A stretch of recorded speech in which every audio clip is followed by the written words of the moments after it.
From Carolla One Studios in Gina's house and Brian's house, this is The Adam Carolla Show. From the upcoming Netflix series Spaceforce, Jimmy O. Yang. And from Kevin and Bean, Gene Bean Baxter. With Gina Grad on news, Bald Brian on sound effects, and Dave Damashek's here for good sports. And now, earlier today, Sonny and Natalia looked around their mansion and called a lawyer about a do not resuscitate order. Adam Carolla. Yeah, get it on.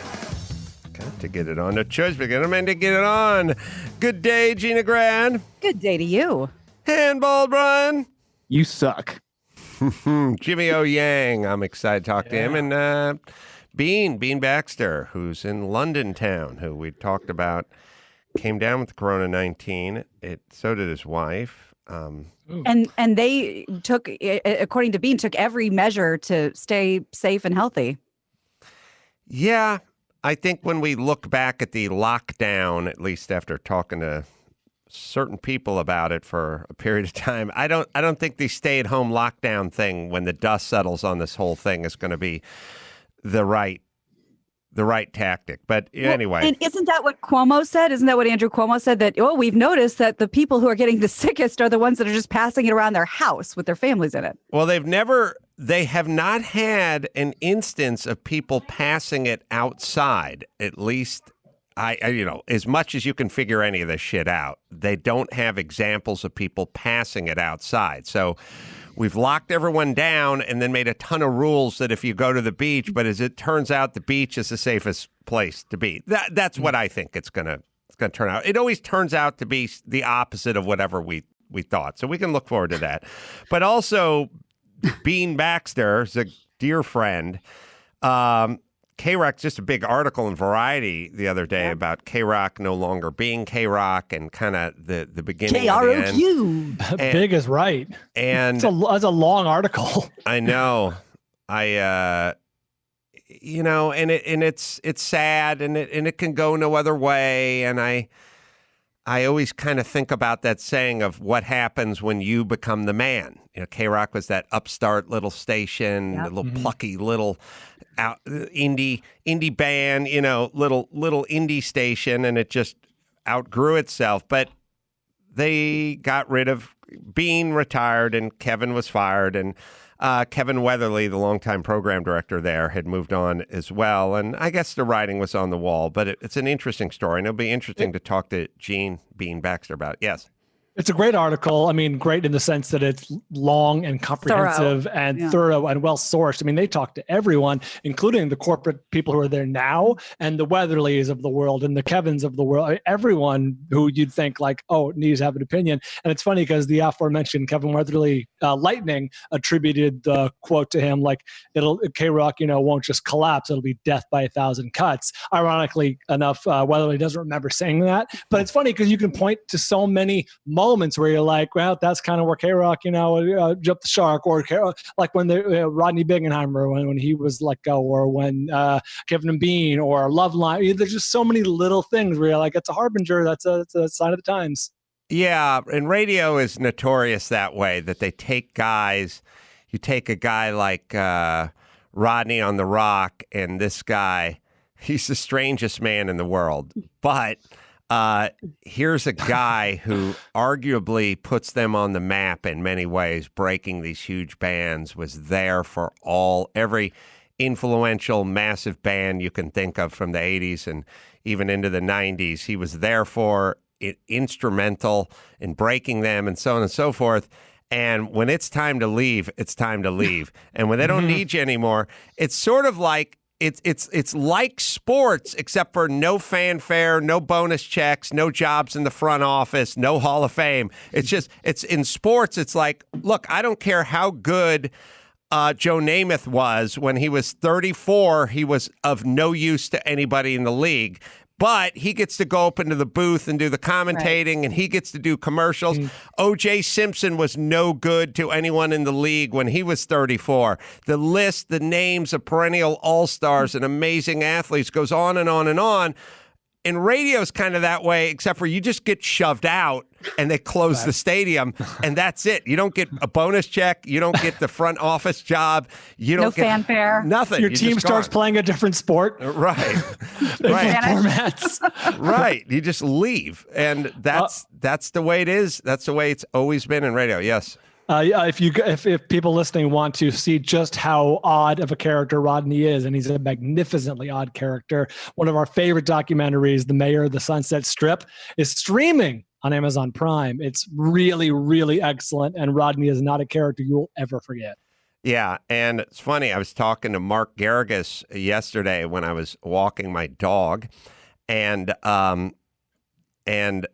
he was talking about KROQ, and he was there at the beginning of KROQ as well. He's a Pasadena guy. He's a local guy. He's been friends with Drew since they were 14, and let's not forget he promoted Perkins Palace, which was the venue for all the KROQ bands to play. So he's right in the middle of that world because X or the Teenage Enema Nurses are coming to play Perkins Palace, or the Dead Kennedys. Susie and the Banshees. I mean, whatever. He's promoting all those shows. The Plasmatics played there. I saw the Plasmatics there when I was like 15 and a half at Perkins Palace. He's right in the middle of that world too. And I said to him, hey, we got this KROQ doc. It seems now like a good time to really finish that doc and get it out there. So, and maybe, when we started the doc, there was no ending. Kevin and Bean were going strong. Right. KROQ was going strong. Now we kind of have an ending. So, unfortunately, you have your ending. Unfortunately, yeah. But in a way, it just kind of shows that there's a life cycle to a human being. There's a life cycle to a brand, to a business, to a station. I mean, just to a culture, a pop culture. Yeah, and we were there. I mean, thank God most of us got to experience it in that window, and also a window it'll never happen again because things are so fractioned off and so split up, and so nobody. Again, it's like I don't know. A good late night rating is a 2.3 share. Back Johnny Carson would get a 36 share. You know what I mean? It's not anyone's fault. It's the way it's a way it will never be again. It will never be that way again. Right. All right. So we'll talk to Bean in a second. I did. I don't know why there's a bit that I do in my kitchen to Olga. By the way, she loves it. There's a couple things. I always say when you say reasonable things and other people laugh real hard, it means somebody's not doing their job. So what I'm saying is if you I'm going to take out the trash. Yeah. No, honestly, like if you go, I said like, well, we all went out to dinner and Bob insisted on paying. If everyone laughs real hard when they hear that doesn't mean Bob's a cheap fuck who's not doing what he's supposed to do, right? Right. So I say, so the kids and Lynette are in Florida having a vacation at her sister-in-law's house, and they're all just hanging out at the beach all day and hanging out in the pool, and that's where they've been for a week. And, of course, Olga and I are at home, and Olga's going through the kitchen. She's organizing the kitchen. She's going to organize Natalia's room. I'm, like, painting stuff and fixing stuff that's been broken. And at some point, I was standing in the kitchen with Olga, and I said, normally, I'm the one who goes on vacation while Lynette and the kids stay home and clean. This time, we flipped the script, and she laughed her ass off. Now, she didn't have to laugh her ass off. We could have that. The joke was clearly implied. Well, it wouldn't be that in many other arranged relationships. I mean, arrangements or relationships. Like, it doesn't have to be funny. Right. I could go on golf trips with my buddies frequently while they stayed home and rearranged the kitchen. Unfortunately, it doesn't work that way.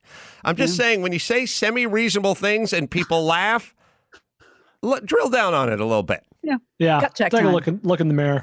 Olga's favorite bit that I do is she has to live with me, and it's like what happens is I go over to the Sonos pad on the wall because everything is, you just push a button and you can hear. What do you want to hear? The George Harrison channel?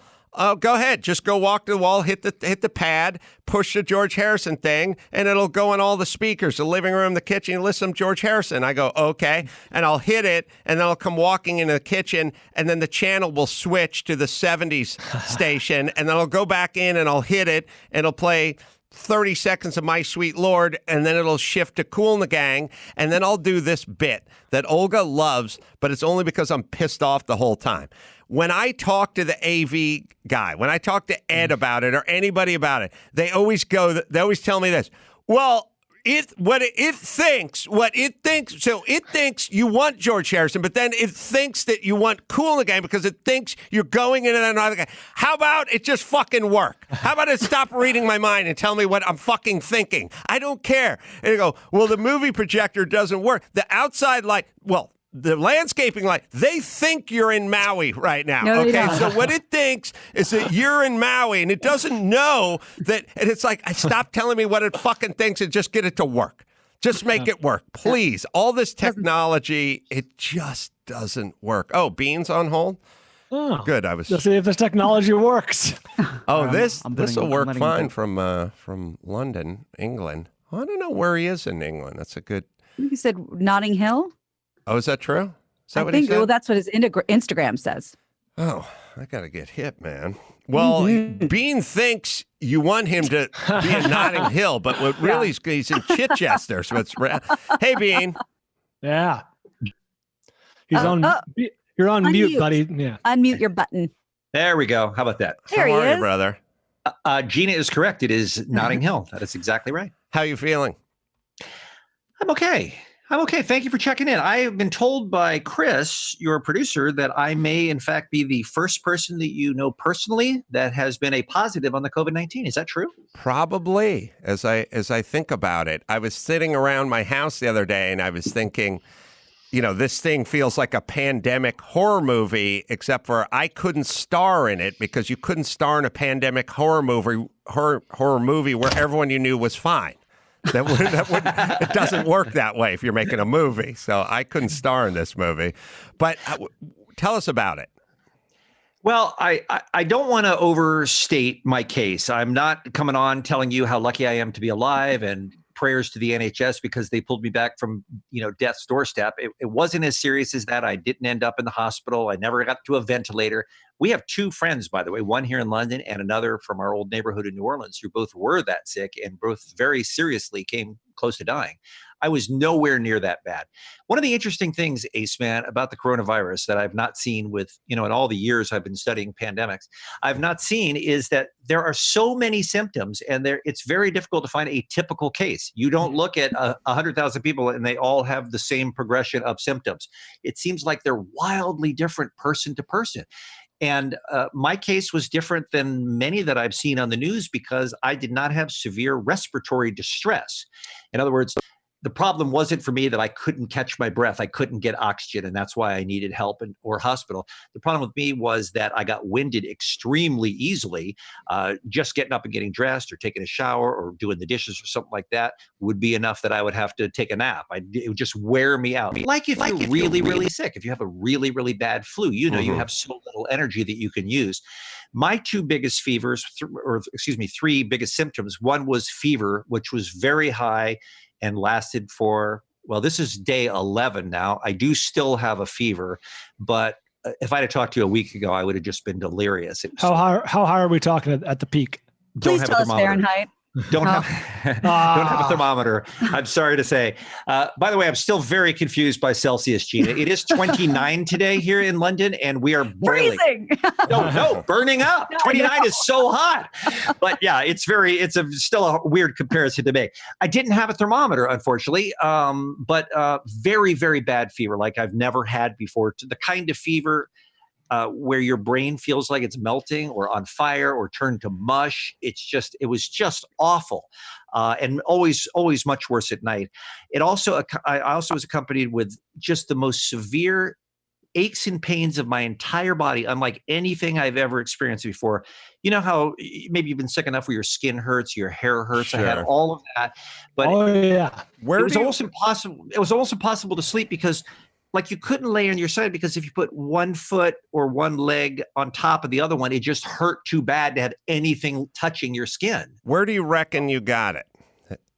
Well, this is the question that my wife and I are driving ourselves crazy trying to figure out, because we could not have been more textbook careful.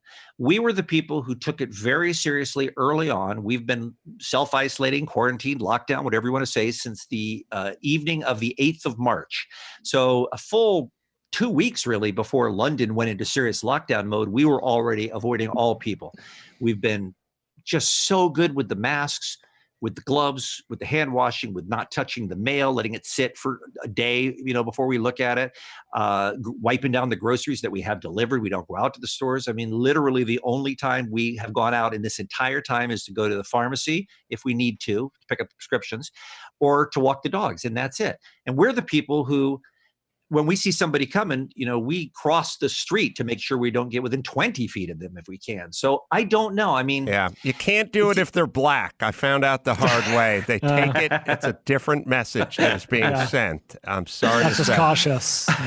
I wish I knew. We've seen those videos circulating of. I think there was one in Japan where they showed you in a black light situation how one person has it and they touch one thing on a table and then somebody else walks by and it gets on their clothes and then somebody shakes hands and it 10 minutes the entire restaurant is infected. I'd love it if we could go back and pinpoint the moment. Was it when I lifted the lid of the dumpster to throw in some recycle or something, although I always wear gloves? I don't know. Somewhere along the way, did it go through my mask as I walked down the street 4 minutes after somebody else had walked in that patch of the street and they had a droplet? I don't know. So what's funny about what Bean said is we get groceries delivered too, obviously. And when they come to our house, we do our best to wipe them down with like the antibacterial wipes. And as I'm doing it, I'm like, what a wild goose chase. Like this I don't know where the person who shot for me touched this zucchini. I'm doing my best to wipe it down. It makes me feel better psychologically, but I don't know where they touched this head of lettuce. I don't know how they grabbed this banana. You know what I mean? Like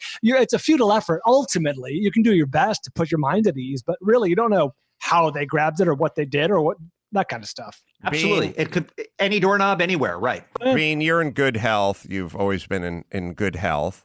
And I think that helped me a lot, Adam. Honestly, yes. I think my good immune system as a guy who never calls in sick because I'm very healthy. I think that's why I was able to fight back for this. Let's talk KROQ for a moment because sort of serendipitously, I guess, a big article came out just a couple days ago on KROQ, or sort of the end of KROQ. And have you ever seen a radio article longer in any trade publication ever? No. No, except for one about the Grease Man in 1991. No. Little smacky. Grease Man. Smacky. Hey, Adam, can I tell you, I thought of you earlier today, and this is completely off tangent, but it's your show and that's how you roll. I wish I had kids. I was thinking about you and your kids because Don and I are watching TV and we saw a promo for The Green Mile. The movie The Green Mile was on this week. And I tried to convince her that filming the movie is what actually killed Michael Clark Duncan, that there was a mishap on the set with the electrocution and that he really died. Right. Come on, you don't remember Michael? That's how he died. He was so famous. And then they were filming this movie and he died while they were filming the movie. That's why I'm stunned that it's still in the movie. That's right. And I could tell that she kind of knew it wasn't true, but she was listening enough to see if I could convince her with some details. And I was thinking, I should have had kids because I bet Adam spends all day telling his kids stuff that is totally bullshit because it's so much fun to get them to believe it and know that down the road, like in a year or 10 years, there's going to be a bomb that's going to go off because you would have planted some false memory in there. Oh, yeah. No, I have these conversations. You lie to the kids? I have these conversations with my son and daughter where I go, hard work, focus, dedication. That's the keys to success and richness. And they go, or you could just die and we'll sell your cars. So I am kind of pitching the lie of hard work, focus, and dedication. So what was your take on that article about KROQ, and what are your feelings, and how much do you feel not responsible, but I mean, I feel like... Oh, you're going there, are you? No, but when you... Yes, but no, when you left, it was the beginning of the end. The morning show is really the backbone of just about any radio station, especially KROQ, and for so many years, almost 30, Bean and Kevin Ryder obviously were there. What what do you feel? What's your take? You're insider. You would know. Well, I have a lot of feelings. It's a complicated issue, and as I mentioned, it was a really long article. They did cover a lot of angles, but that's still not the whole story.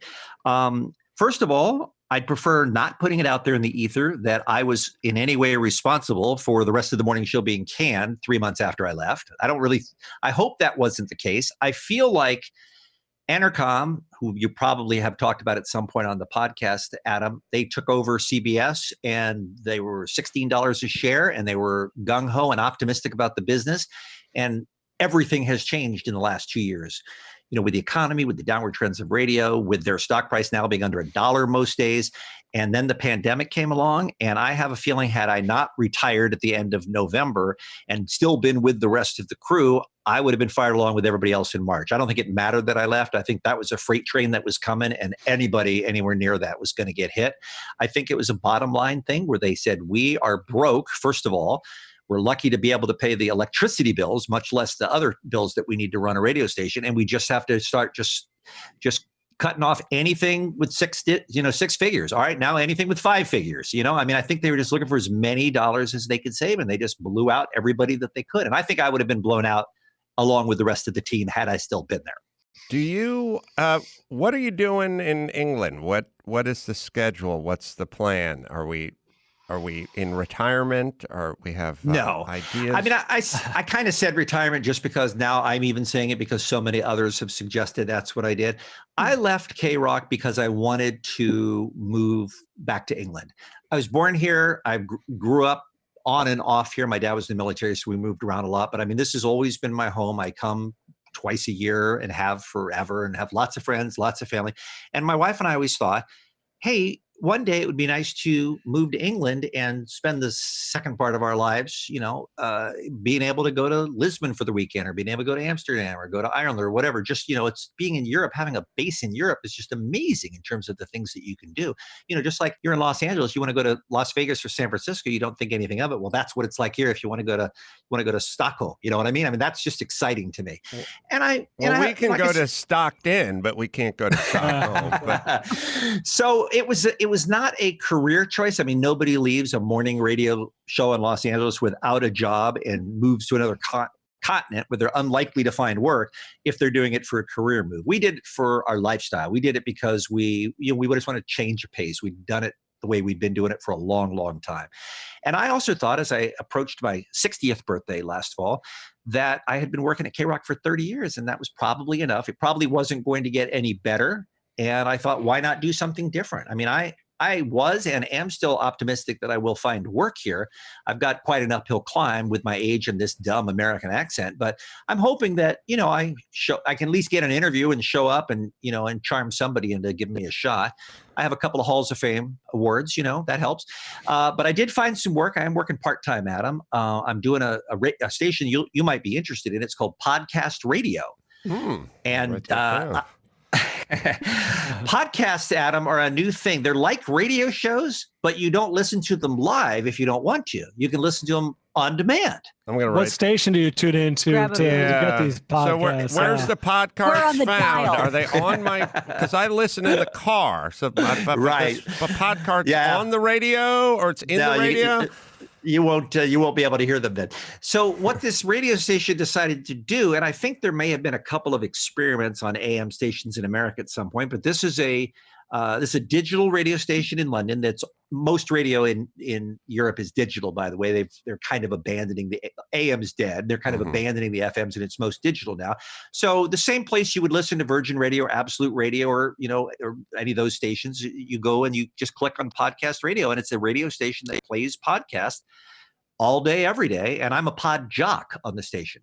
So I would come on after your show and I would go, oh, that Adam Carolla, he sure is funny. And then I go, and then I talk about something else in the news maybe, or do a promotion for something that's coming up. And then I'd say, all right, now we join Bill Burr. Let's see who he's got on the show today. So I'm the kind of the interstitial DJ guy in between. By the way, none of the podcasts on our station are as good as those two. But my point is that's what we do. We have actually we do run some good, Alan Alda's podcast, which is terrific, is on it. We do run some pretty good shows. But I don't know. I don't know if I don't know if podcasts are going to work as a linear radio station. I don't know what kind of success it's going to be, but it's an experiment and it's fun to be a part of. Well, I've always thought you were just a world-class broadcaster. Like there should be respect for being as funny and being as also a really good broadcaster. And I've always respected that talent in you. I could remember my early days of listening to KROQ, even when I was on KROQ. I marveled at how fast you could think and speak and be so clear and succinct. Very sweet. I always felt that way. I don't know. What's your earliest memory of me showing up at that radio station? I mean, you and I have spoken because of the circumstances of my final show. Last year we had you in. You and Mr. Kimmel came in and shared memories. And, I think the first time is that first day you showed up knocking on that back door. Here's the guy who wants to be a boxing trainer for this insane event that we have coming up. And I just remember thinking, seems like a nice guy, quiet. Probably not a big talker, but seems like a nice guy. You nailed it. That's a good example. I was very careful. I did not want to do that thing where I just blabbed my way into somebody's life because I wanted you guys to know that I was a boxing trainer.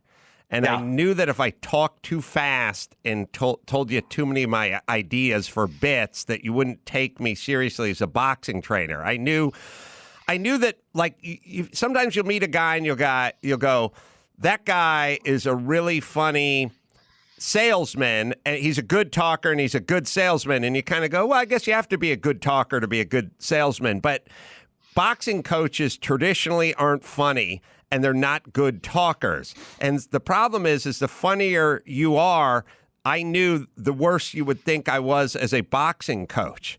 And I wanted you guys to think I was a good boxing coach and a serious boxing coach. So I had to kind of zip it. Like I kind of bit my tongue a little bit. Now, when I make up for lost time ever since. Yes. That 15 minutes he didn't talk that day, he'll make it up for. We're all paying for it. Once I started training Jimmy, I figured out very quickly, not only were we kindred spirits, but that he wanted to talk more than train. And that was evident by the time he got in the ring. Right. And I thought to myself, done and done. So we'd train for 20 minutes and then go upstairs to the cafe and have a Snapple for 2 hours every day in Pasadena. What was your two things came to mind as you were talking there, Adam? And I don't want to monopolize here. I don't know how much show you have to get to after this, but what did you think of the KROQ article? Is the first thing I wanted to ask you. You were a guy who was inside. You saw how management made decisions, many times decisions you didn't agree with.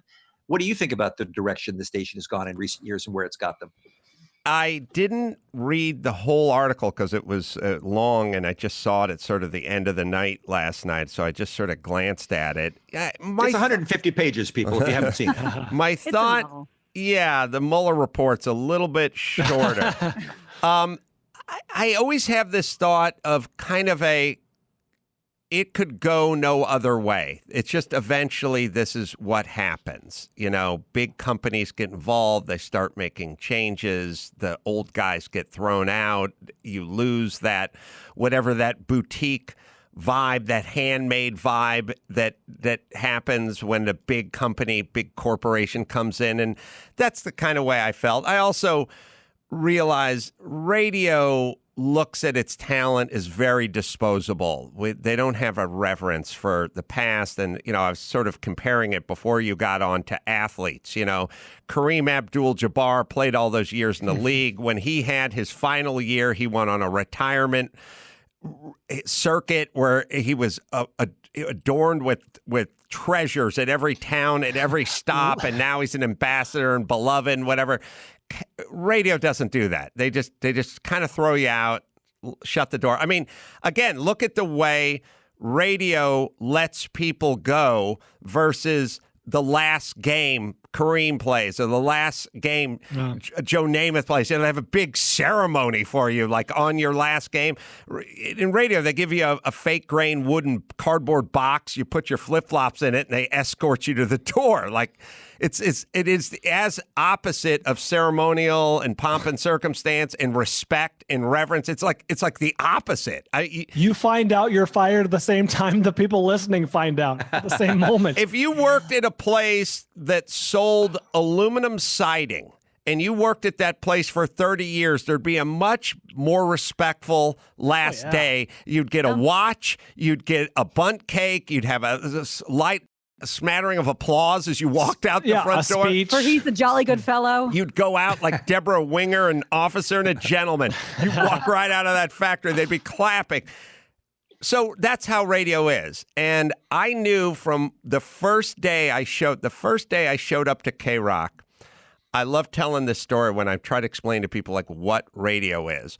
I always describe radio executives. I go, TV executives are smart and evil, and radio executives are dumb and evil.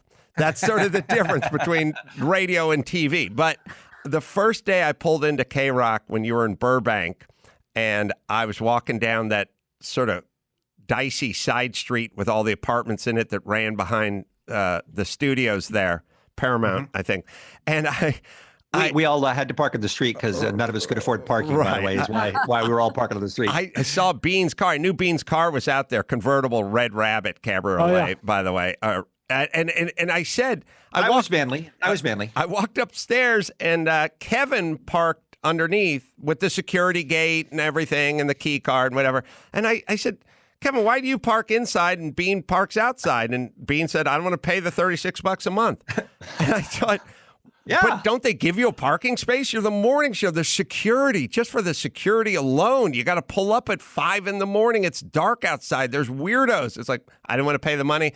I also realized once when I was doing KLSX and we were on the morning show there, and I got a call from James Baby Doll Dixon, my agent. Imagine this guy. He represents Carson Daly, Jimmy Kimmel, Jon Stewart, Stephen Colbert. He calls me and he goes, oh, my God, I just had an insane conversation with your program director, Jack Silver. And I was like, what? He said, he yelled at me because you wanted peanut butter. And I thought... Stalked in the kitchen. Dixon couldn't wrap his mind around $7 worth of peanut butter being an issue for the star of your morning show and that they would provide it for free, and that wasn't going to happen on Jack's watch. I said, welcome to radio, James.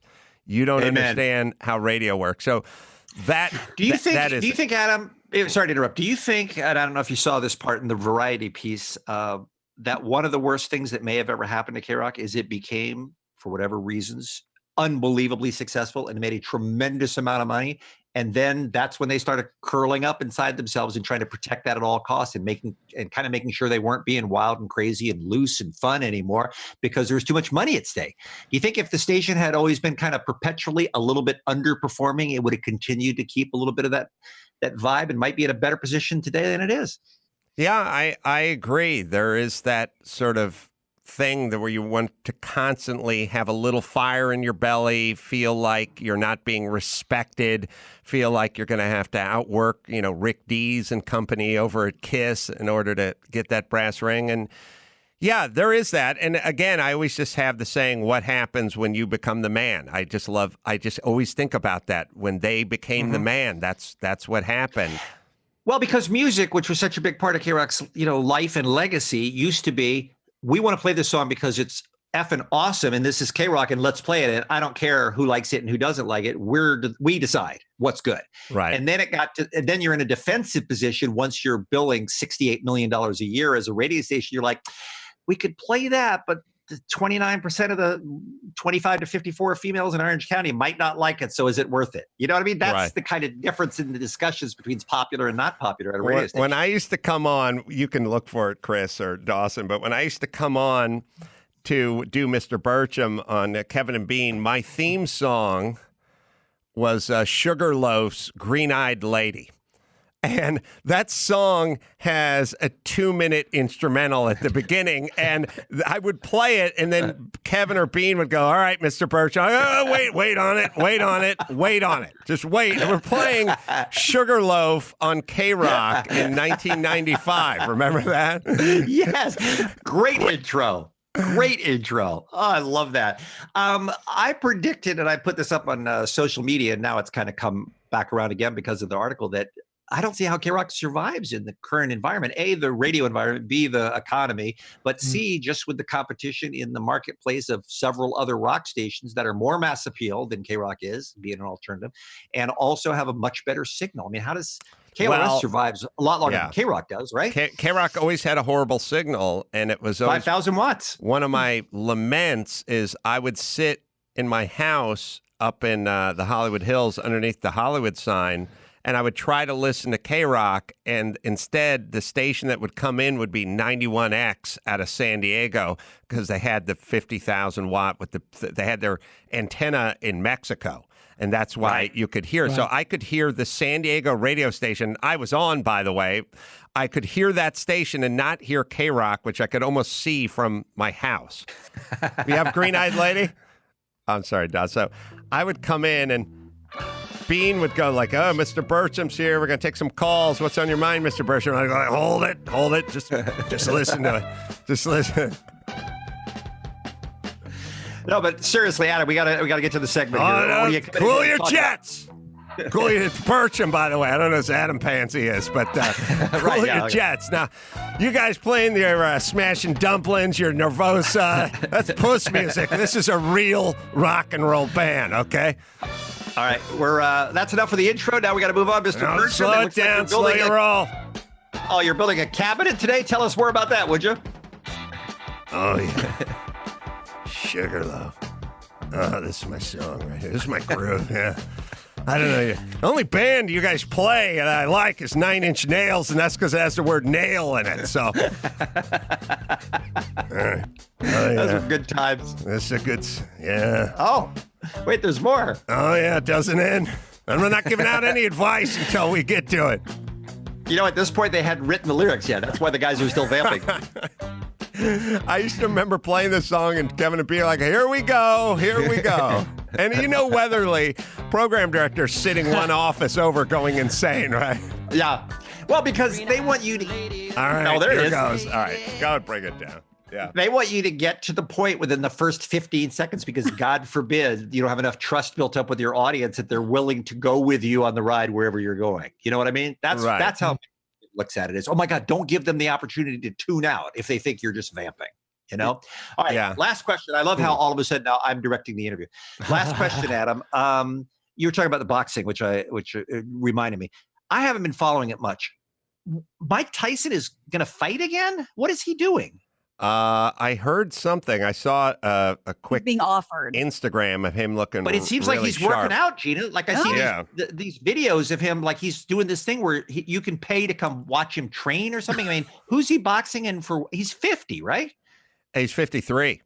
Okay, so who's he boxing in for what? Is it to raise money for charity or is he broke? What's happening? No, first off, anyone who's ever dealt with Don King is broke, which is awesome. By the way, when I talk about like identity and identity politics and stuff like that, I go, look no further than Don King. Don King's angle with all the poor black fighters is I'm a brother.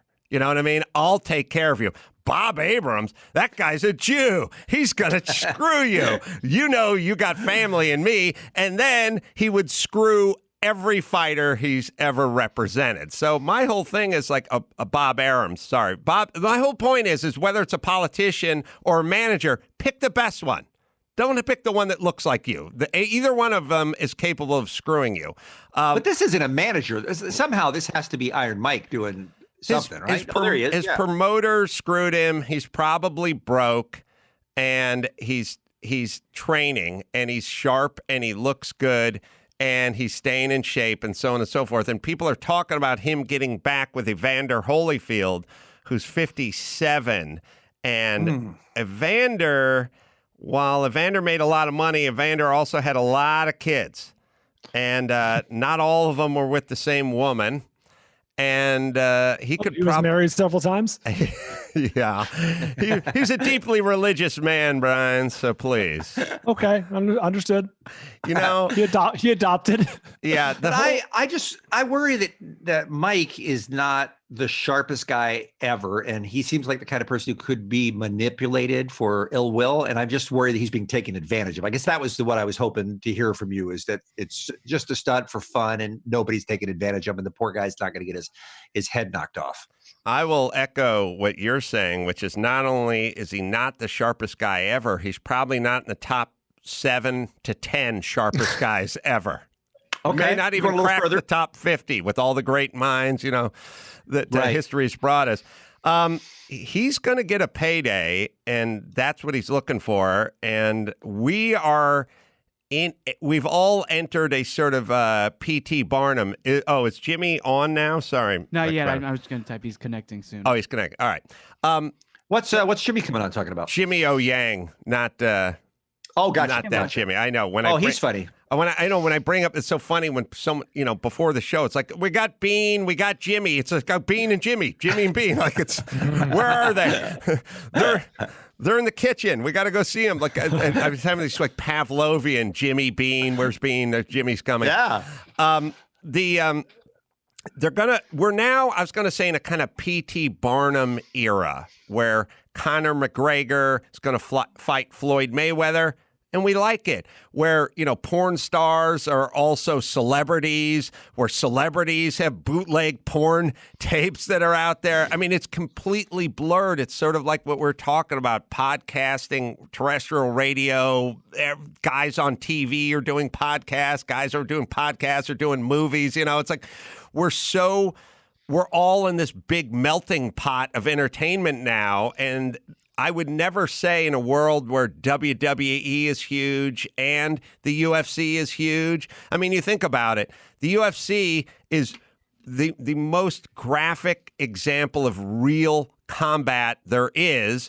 And then there's a fake version, which is professional wrestling, and they're both huge. Now, you would think, well, it'd be one or the other. We're going, fish or fowl here. Oh, no, they're both huge.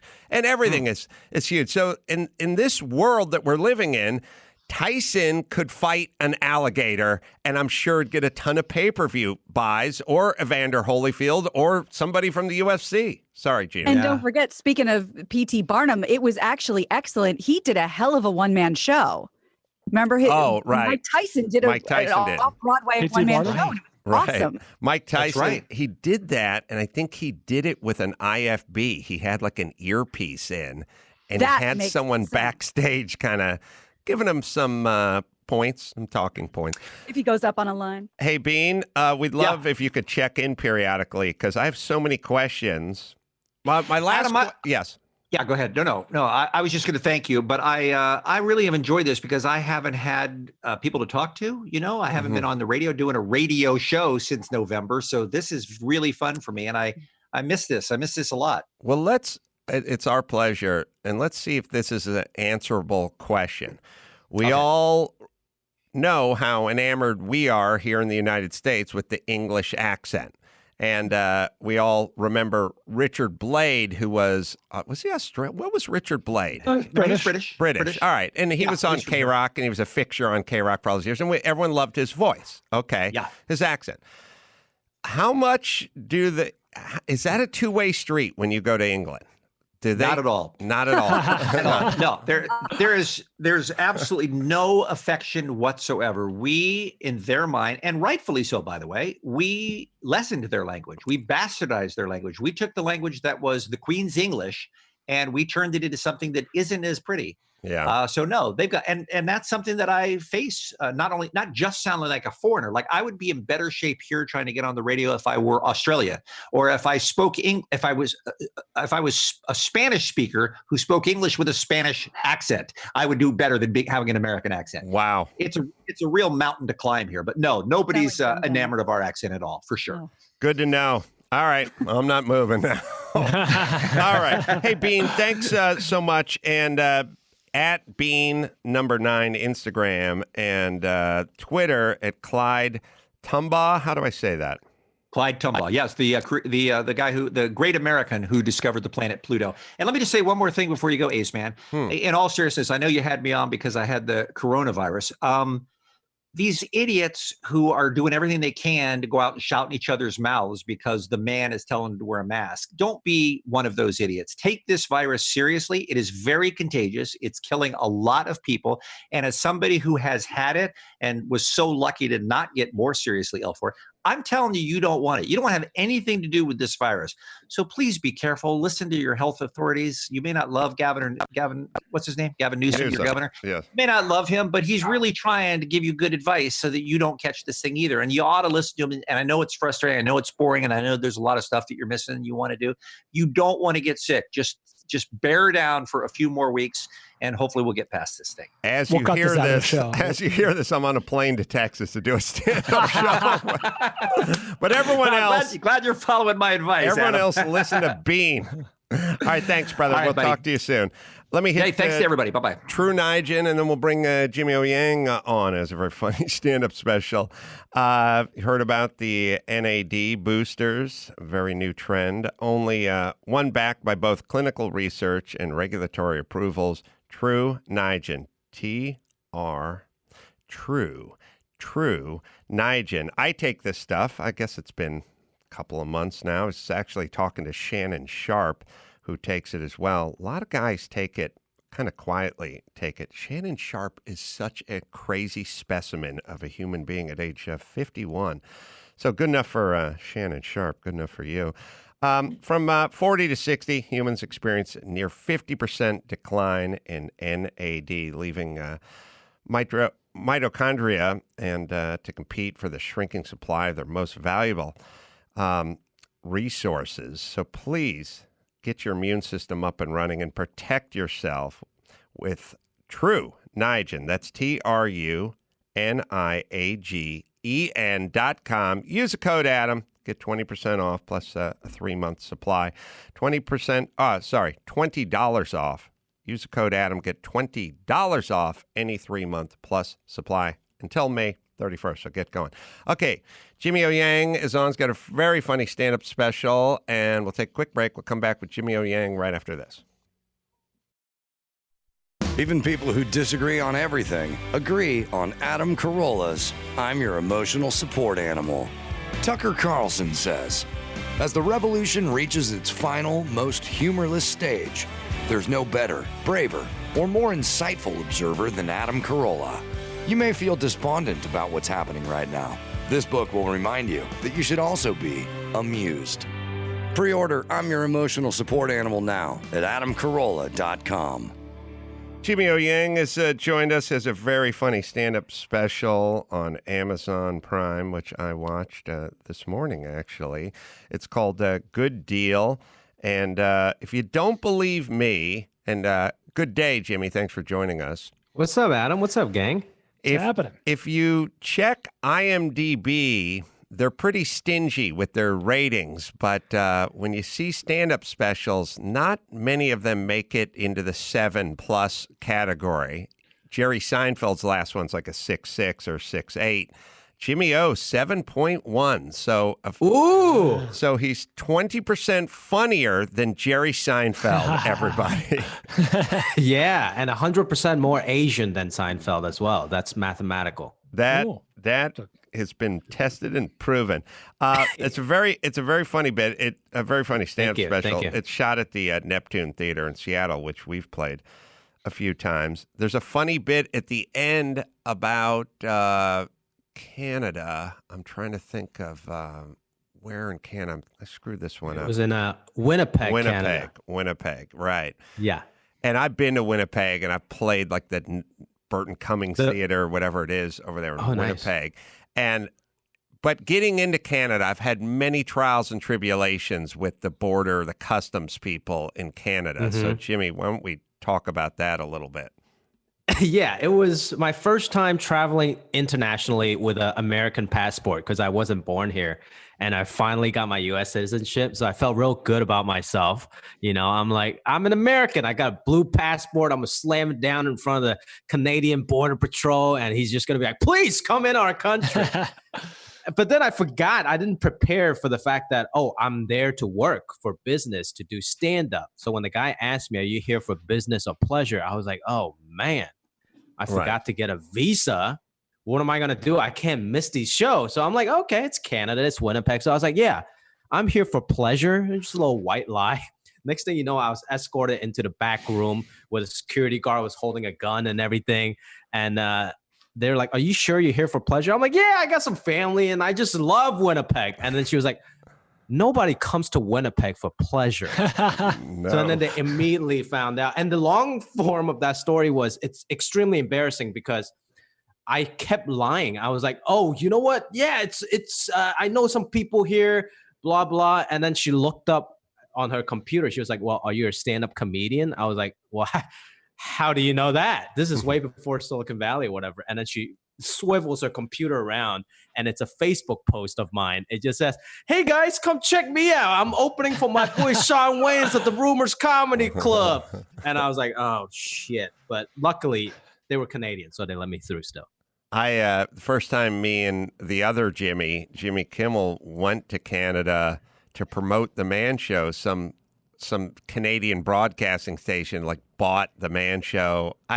All this stuff just feels like a dream, but it's like 2001 and we're supposed to go to Canada to go on like a promotional tour.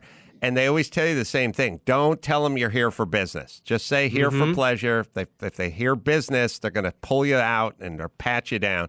Just say pleasure. So we all did the pleasure thing, and Jimmy sailed right through customs, and I said pleasure, and they wanted to look a little deeper into my briefcase, and they pulled out like a 16-page itinerary.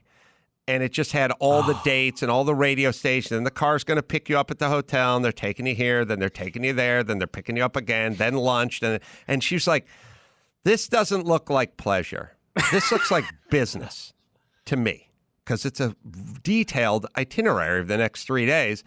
And I said, I take pleasure in my work. That's right. I said, I'm not getting paid for any of it. It's all promotional. And I remember really clearly, she goes, you're not getting paid? You're going to all these shows, you're not getting paid? And I thought I was thinking fast. I went, hey, when Fox, oh God. Michael J. Fox. When Michael J. Fox goes on a talk show in America, he doesn't get paid. And she went, who's Michael J. Fox? And I was like, what? Come on. She's like, sandbagging you, man. I specifically picked one of your brightest stars to bring up, and you're telling me you don't know who, and then the conversation shifted to why don't you know who Michael J. Fox is? And the next thing I know, I was being detained. Oh God. Did you end up getting through?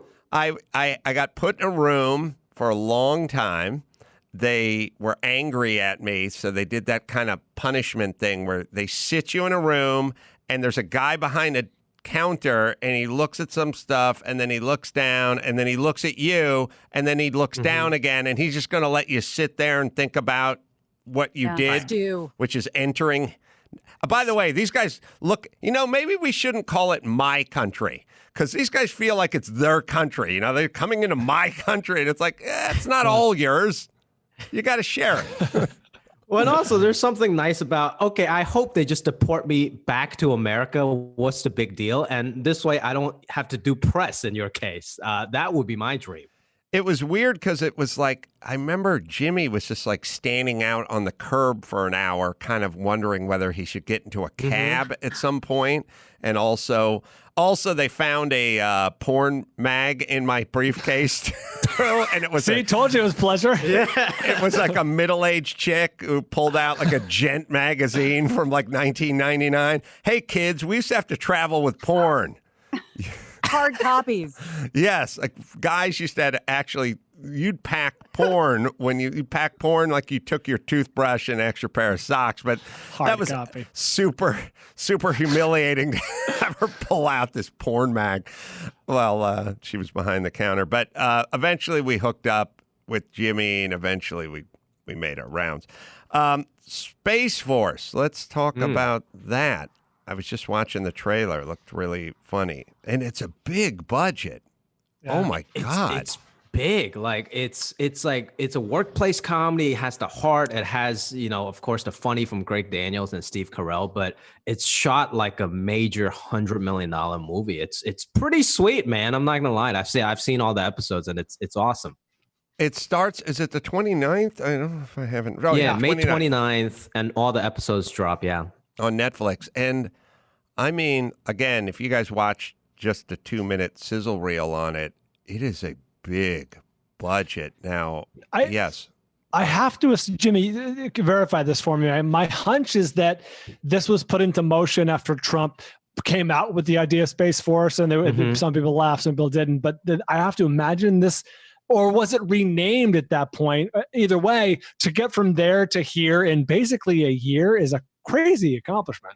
Yeah, I think that's what Steve Carell and Greg Daniels can do. They're just like, hey guys, I have an idea. Okay, go ahead. Here's the money. Go shoot it. Right. Yeah, it was after the Trump, I guess, jokingly said it, or there's some kind of an announcement. But we finished shooting the show last year by December. Which is very fortunate, right? So we made post and everything before the pandemic. So now it can, make the cut. But at the same time, the real Space Force started coming out with a ton of news. Like they released their uniform, which is a land camouflage. Right. And we actually did a uniform episode in our show before that. And then they announced their 88 new recruits and stuff. But we already shot our whole season. So we get to kind of, I guess the writers especially get to use their imagination because the Space Force wasn't quite a thing yet. So it'll be interesting if we get a second season, now we can actually do some research on what the real Space Force is up to. It's got Carell in it, obviously. John Malkovich is there. Fred Willard, our poor Fred Willard just passed. Jane Lynch, Lisa Kudrow. Did you get to interact with Fred Willard at all? I didn't. I actually didn't have any scenes with him. He plays Steve Carell's dad, and he's his own scenes. But I heard nothing but great things. And I met Fred like a few years ago, actually at a Fred Stoller like live read event or something. Couldn't be any sweeter. And the guy is such a genius. And we actually found out, or I found out, we have a little group chat text on Space Force. So I found out from Malkovich that Willard has passed, and it was crazy because I'm starting in the second season of the writers' room for Space Force in anticipation if in case we do get picked up. And the day before he passed, we're literally just talking about, man, wouldn't it be funny if we pair Fred with this guy, that guy, and then the next day he was just gone. So that was pretty tough. Yeah. He was a very dear guy, and he was very sweet, and his character, his persona on screen was a lot like he was off screen. Like it was he had a sincerity to him that was, you don't see that often in people. Like he really wanted to know how you were doing. He really enjoyed life. He really seemed like he knew that he was blessed with this incredible life and career. His wife was sweet. Like he was just he was a sweet guy, but sincere. I don't know how else to say it, and it's a strange quality. I don't possess it, by the way. No, but I know I'm not like, he was a really sincere, sweet guy, and I don't know that it makes you bad if you're not, although it's better if you are. But he was always a pleasure to be around. Yeah, he doesn't take himself very seriously, as much of a legend as he is. And he didn't like really blow up until, I guess, when he's like in his 40s or 30s. You know what? We actually found this one clip. There was a TV movie in 1978, a really bad TV movie called Space Force, starring Fred Willard. What? Isn't that insane? Yeah, and I was doing my research, and Kimmel actually did a spoof on his show last year with Fred. It was just this insane, like nobody knew about this. Fred never told us that, and it was really cool. You know what was one of his funniest smaller roles is on Spinal Tap when he ran the Air Force Base, and he was meeting the guys from Spinal Tap. He was talking about like 700 hours to like 900 hours or whatever. They didn't know. And he was talking about letting his hair down and liking. Do you guys remember Max Bada? Fine. Very vaguely. That scene. It was Fred at his best because you could tell it was very much improvised. You could also, it was him being nice and mean at the same time, or nice and insulting. Like he was insulting. Obviously, the band had sort of bottomed out. They were playing this local Air Force base for a night. All right, well, I'll just play you this. We can all remember how funny Fred was. Sorry. Well, it's rebooting or it's doing whatever it's doing, but we'll see if we can find it. Well, and to that point, he was given a completely second life by Christopher Guest, you know, just in terms of the next generation appreciating Fred Willard. Right. Yeah. All right. I mean, facility. Fine. May I start by saying how thrilled we are to have you here. We are such fans of your music and all of your records. That's right. I'm not speaking of yours personally, but the whole genre of the rock and roll and so many of the exciting things that are happening in music today. And let me explain a bit about what's going on. This is our monthly At Ease weekend. It gives us a chance to kind of let down our hair, although I see you all have a head start on that. These haircuts are past military muster, believe me. Although I shouldn't talk. My hair's getting a little shaggy too. Better not get too close. I'm part of the band. I'm joking, of course. Shall we go in and I'll show you around? Walk this way, please. Right through here. Did you ever run into a musical group, works out of Kansas City, calls themselves Four Jacks and a Jill? They've been at a Ramada Inn there for about 18 months. If you're ever in Kansas City and you want to hear some good music, you might want to drop by. I will be playing on about 1,900 hours, if that's satisfactory. I make it now, it's about 1,830 hours. So 120 hours? That's actually about 30 minutes, about a half hour, give or take, just a few minutes. I don't want to rush you. The idea is if we can get it on and we get it over with. And I have just one request. Would you play a couple of slow numbers so I can dance? So he was awesome. Like, you get it on, get it started, and then so we can get it over with. And I think it's like, I love your music. I have all your records. I mean, not your records, but the genre of rock and roll. He's so good at just making up all of these backstories and little characters in this part of town. One of my favorite scenes, since we're talking about Fred, is from A Mighty Wind, when he was like, hey, what happened? And he made up all these backstories. It's incredible.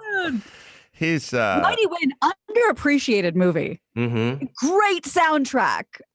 Agreed. All right, let me hit stamps.com and then we'll talk more comedy with Jimmy O. Stamps.com. We should avoid crowds now. Well, we know that, especially at the post office. I've used stamps.com here for 10 years plus. We send out merch, we send out books, we send out paperwork. Whether you're a small business sending invoices or an online seller shipping products or just working from home and you need to mail stuff, stamps.com lets you buy and print official U.S. postage for any letter, any package, 24/7. Do it at home. You get 5 cents off every first-class stamp and up to 40% off shipping rates. And now up to 62% discount on UPS services. So they got a special offer. It's a 4-week trial plus free postage and a digital scale. No long-term commitment. Just go to stamps.com. Click on the microphone, top of the homepage. Type in Adam. These guys are good sponsors and a great service at stamps.com. Enter Adam.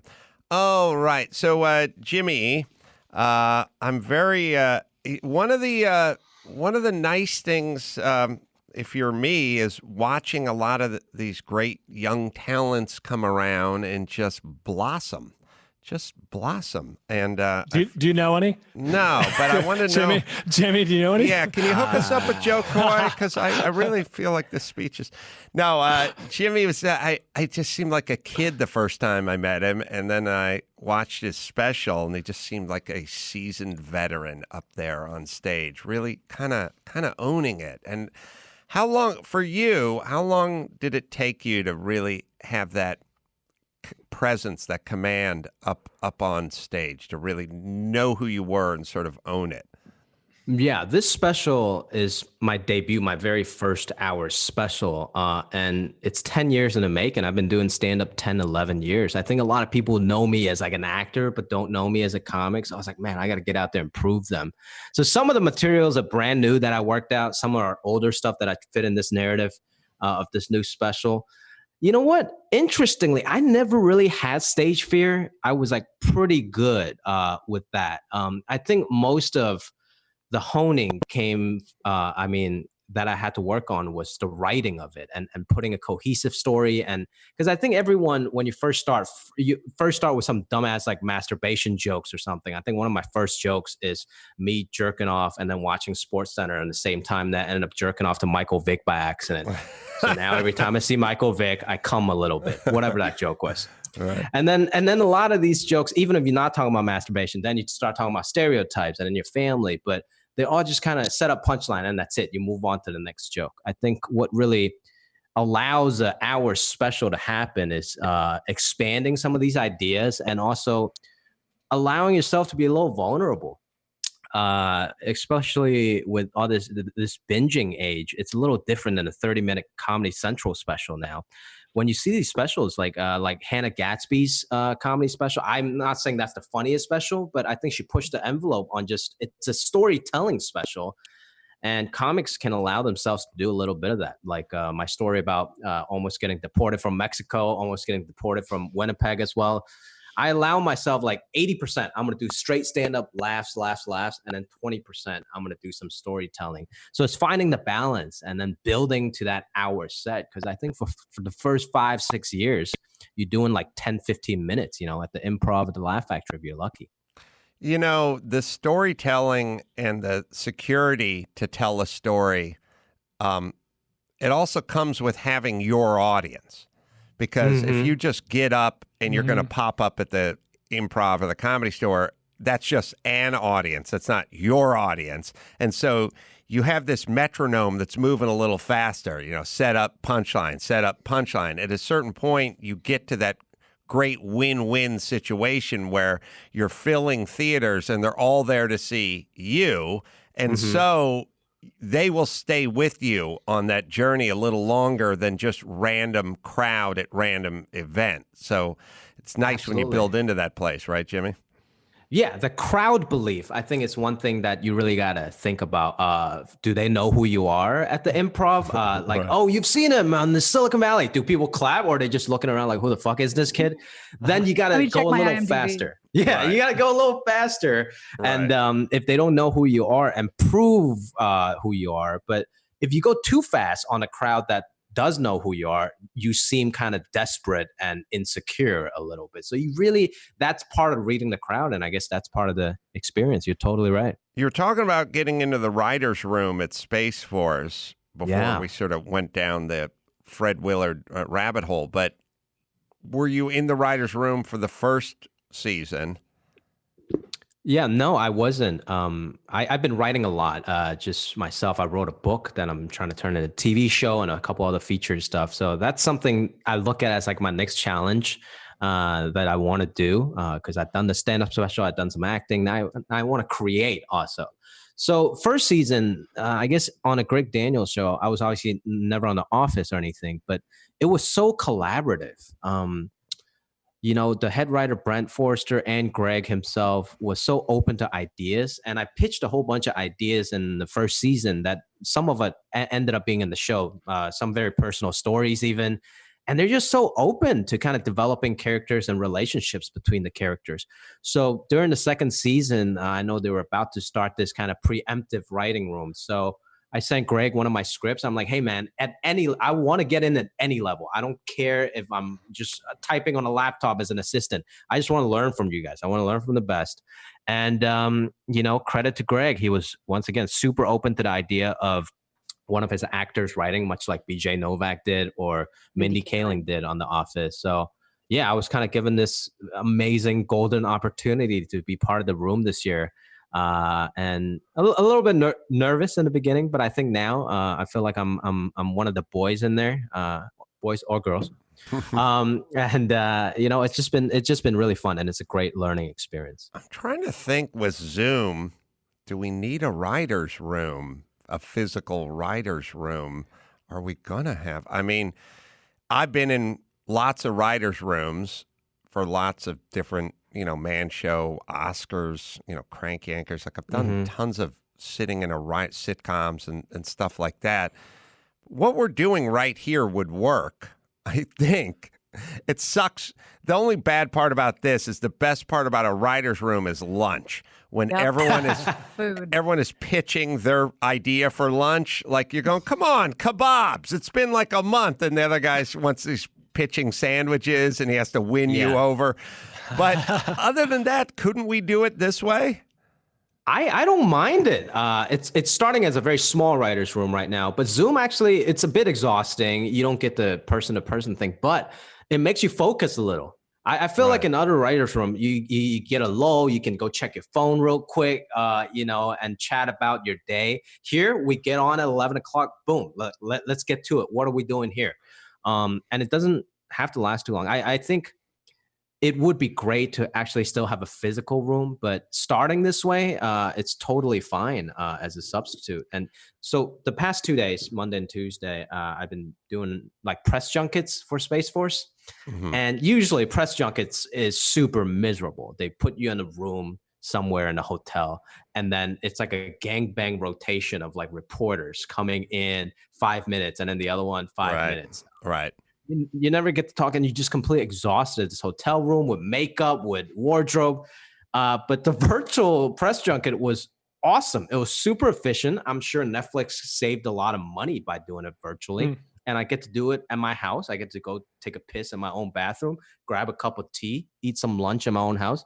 And that was great. So I think certain things, actually, people are going to realize that doing it virtually is actually a better idea. I agree. And, the part where I've done these satellite tours and press junkets, and it's exhausting. First off, it starts really early. It always starts early, so super early. And no creative people like early, but it's early. And if you got to get from your house to Culver City and you got to be there by 5:30 a.m. or 5:15 because you go hot at 5:30, it's like getting up, getting dressed. There is something psychologically so much nicer about just like walking downstairs and turning your computer on, even if the savings could just be a half hour or maybe 40 minutes, but it is psychologically so much nicer just to walk to your office and turn on your computer. Well, you guys know it just from doing this. We're doing it. Right. That's fantastic. You have a story about flying to New York for a junket to do LA press. Like you couldn't just stay here and do it. For some reason that sticks out in my mind. I've had lots of stories where I've just said to people, why do I have to go there? And they're like, because you need to be there. You had to fly across the country and the radio tour started in LA or something insane. It made no sense. There were a lot of rules. There were tons of rules, and they weren't real rules. They were sort of, look, every restaurant, if you ate breakfast in this country at a diner from 1919 to 1983, there was parsley by the side of the plate. It came with a sprig of parsley. And we had a slice of orange. A 67-year run of parsley. And somebody went, what's the parsley for? No one eats it. No one likes it. No one's missing it. And they go, because that's what you do. Don't ask any more questions. And then at some point in 1987, they stopped and no one said jack shit. Yeah. And to your point, kale used to be a garnish. And they said, why don't we eat it? Yeah. Your sandwich was always on a bedded plate of kale. It's the same with this. It's the same with these junkets. It's the same with Zoom. Like, you have to be there. You got to be there in the morning. You got to be. I've had pitch meetings where it's like, it's not even my show. Well, you need to be there just to be there. Like, and now it's like, evidently you don't have to be there.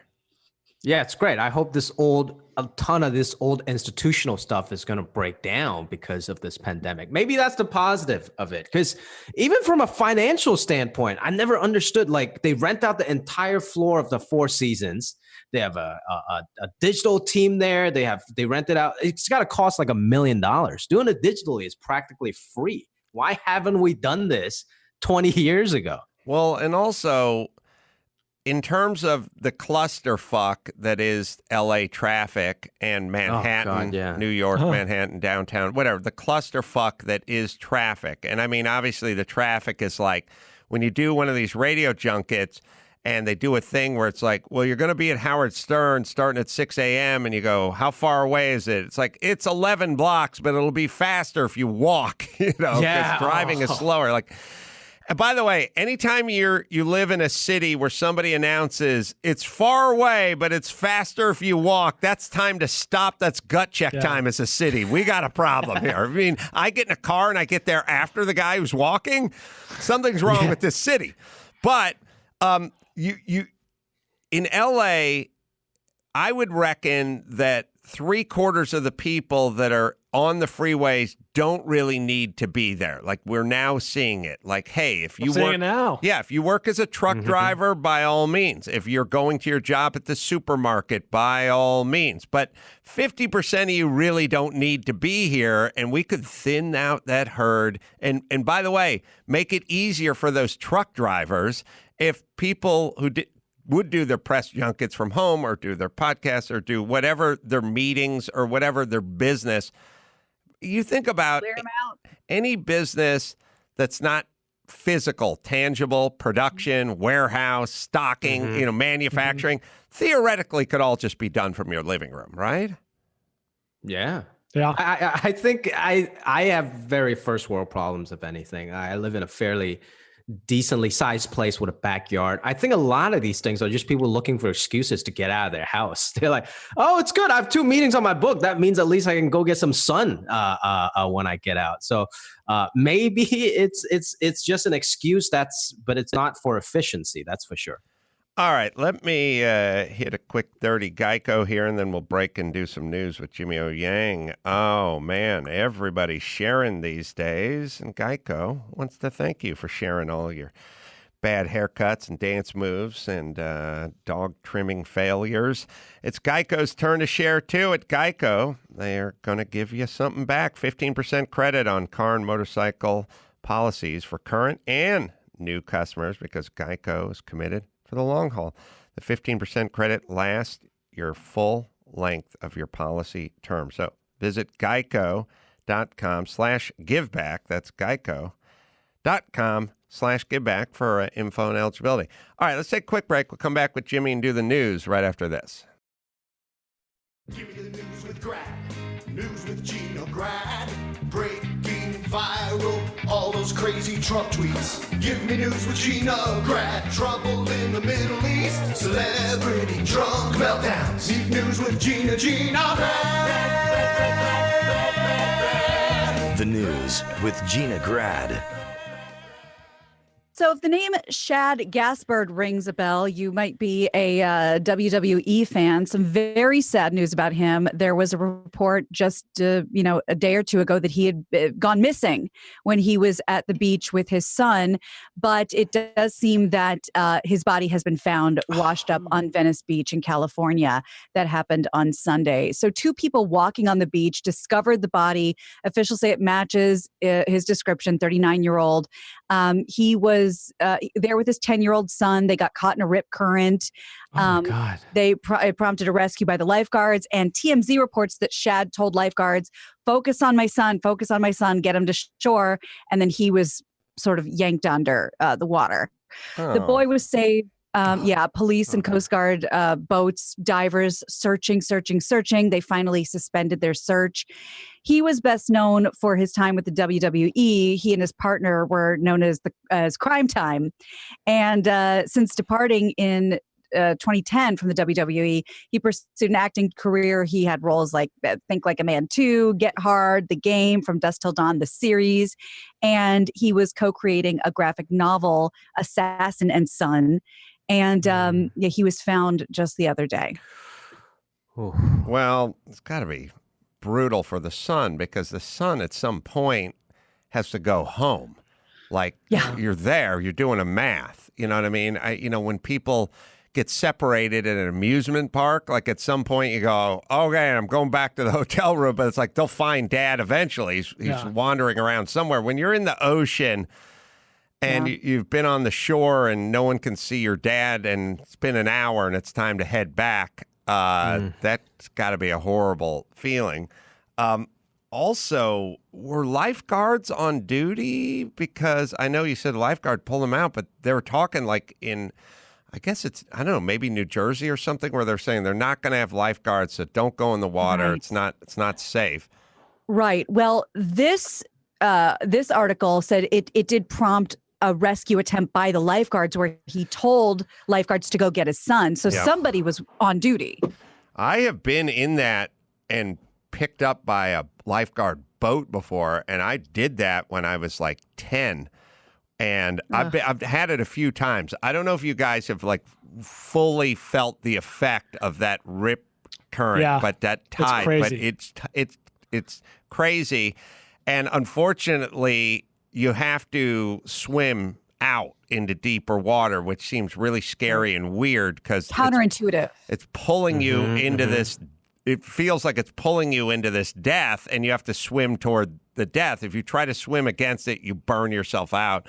And I remember, So, well, I was going to say, I heard that you're supposed to swim sideways with it, but like perpendicular, right. But in that moment, who knows? Oh my God. I remember the reason I remember it super clearly. It happened a couple times. I used to go to Santa Monica and just go swim out into the ocean. When I was young, I was 10. I always body surfed and stuff like that. And my stepdad and I, when I was 10, 11, would a couple times a year during the summer just drive there and swim. He would swim out, I would swim out, and we got sucked up into it, and it was bad.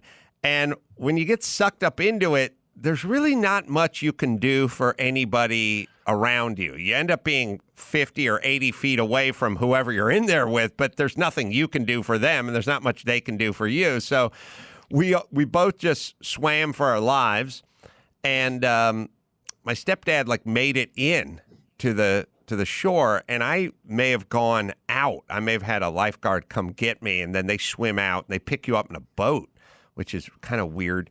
But anyway, they just grab you by your swim trunks and just pull you in. They take that buoy orange thing that Hasselhoff dry humps. Oh yeah, the torpedo. That big swinging dick he straps to his when he runs in slow motion. It's that thing. I'll be ready. So, but the comedy is we about the next weekend we were at my grandparents' house and we're sitting outside having a barbecue, and it was my stepdad and me and my mom, and of course I was like 10 and I was like, oh my God, what a crazy story. This riptide hits, it's pulling us out. John, my stepdad's like, John's swimming for his life. I'm swimming for my life. John's ahead of me. So John makes it in. John's safe. He's safe on the beach. I get sucked out to whatever. And at some point in the evening, John like pulled me aside and he went, could you stop telling that story? Because it sort of sounds like we went into the ocean and then I was swam for my life and left you out in the middle of the ocean. And I'm like, it was a force majeure situation. It's like, so long. I'm like, well, it is kind of how it went down, but I do get it makes you sound like a really bad stepdad that you just it's every man for themselves. That's crazy. Gina, you said, I'm looking here on the CNN article. They went swimming in Marina del Rey and the body washed up in Venice, which is obviously right next door. I've swam on that beach 100 times. When I say 100, it could have been 200. I never thought of it as like a dangerous beach. You know what I mean? It's just this very pleasant, wide open. Crazy. Yeah, absolutely. You don't think about this ever in California. The only times it ever happened to me was once in Greece and once in Costa Rica. And you think to yourself in that moment, well, I've had a good run and this is how it ends. And there's no coming back from this. So this is, to think that it happened right down the street is very, very odd. Yeah. All right. Anyway, sad. Well, moving forward, Harvey Weinstein won't be returning to LA anytime soon. The convict has been. You guys must remember. Do you remember conversations when you were a kid with an adult where they kind of said something and you were like, "Oh, I'm a kid, but I understand. Like I get what that sounds like now." Like when my stepdad said, "Please stop telling that story about me abandoning you in the ocean." I was a kid, but for a moment I was like, "Oh, I get it." Like I understood what he was saying and how bad that would sound. It's always weird and embarrassing, those kind of weird kid stories I probably had. Can we all remember 5 of those from our life where something was done and it dawns on you and real quick, like, and you think it's funny and then you're in trouble or it's weird. You feel so ashamed. Absolutely. Sometimes. Yeah, and a lot of times, like older relatives, I don't know if this is an Asian thing or not, and older parents and stuff, they would talk about their kid who is like 10, 13, who has a sense of what's going on. They would talk about their kid as if they're not even there. They're like, oh, so Jimmy's starting to get glasses this year, huh? So the girls aren't really going to like that. And I'm like, I'm right here, dude. I was making fun of these 2 kids who I was friends with because we used to bust each other's balls. I was basically calling them stupid or talking about how dumb they were. And my parents were like, Brian, stop. And I realized like, oh, I'm talking in front of their parents. Like, this is not polite. Yeah. Cause it was just joking, but I was like, oh, that's probably very insulting to them. Yeah. We've all had I was 11. I was 12 or whatever I was. Yeah. Yeah. Max Patter, write that down. I'd like to hear those weird stories. Some of them take a bizarre turn for the sexual, sadly. But I do, because I remember, here's another one. When I was about 9, 10, probably about the same age, my dad lived in a small apartment in North Hollywood off of Laurel Canyon, sort of off of Oxnard back. It's like a 1-bedroom, and, I'd stay at my mom's house 3 days a week and his apartment like 4 days a week, like go back and forth, and like he had a little bedroom in the back. And one night I was sleeping over, and all night, I just heard this woman in the next unit, paper thin walls. We shared a whole wall with somebody, the whole length of the apartment.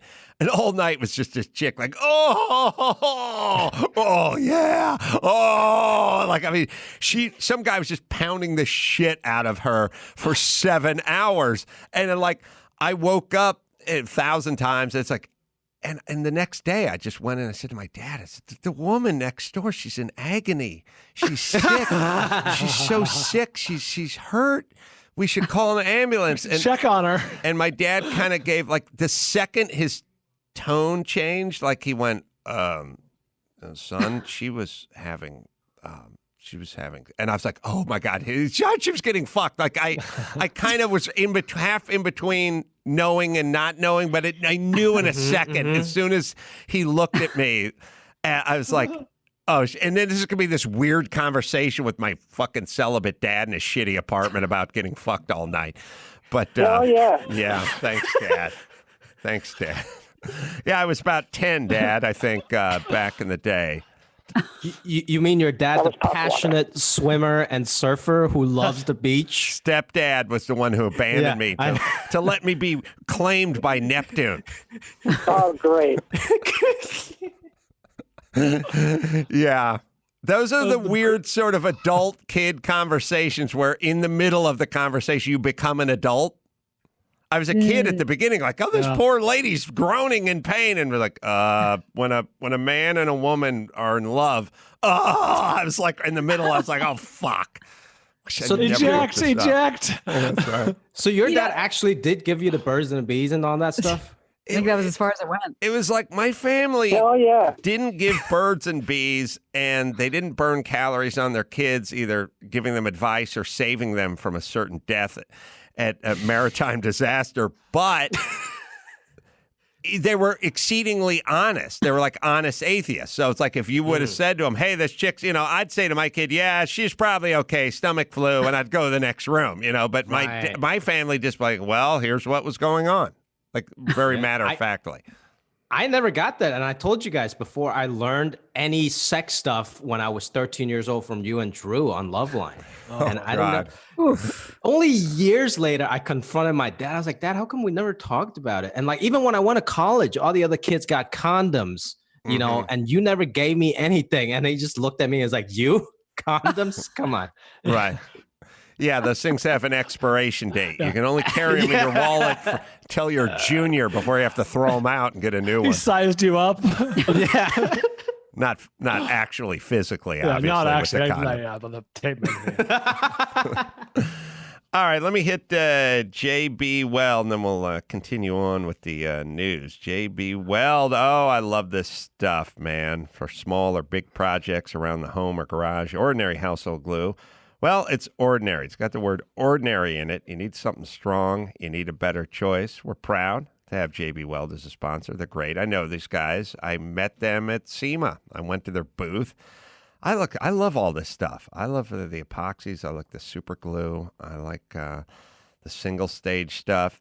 J.B. Weld, if you're working on stuff around your house and you need professional grade, go with J.B. Weld. They've been around for 50 years. Metal, wood, plastic, and more. Don't glue it. J.B. Weld it. It's available at jbweld.com. Home Depot, Lowe's, AutoZone, Advanced Auto Parts, O'Reilly, Walmart, Amazon, Michaels, and more. Again, get some of this stuff and fix your own stuff. You don't want that stinky repair guy in your house. You fix it yourself with J.B. Weld. All right, Gina, what else we got? Well, let's just tie up this Harvey Weinstein situation. Oh, yeah. He's been awaiting extradition to face his 5 charges of rape and sexual assault in L.A.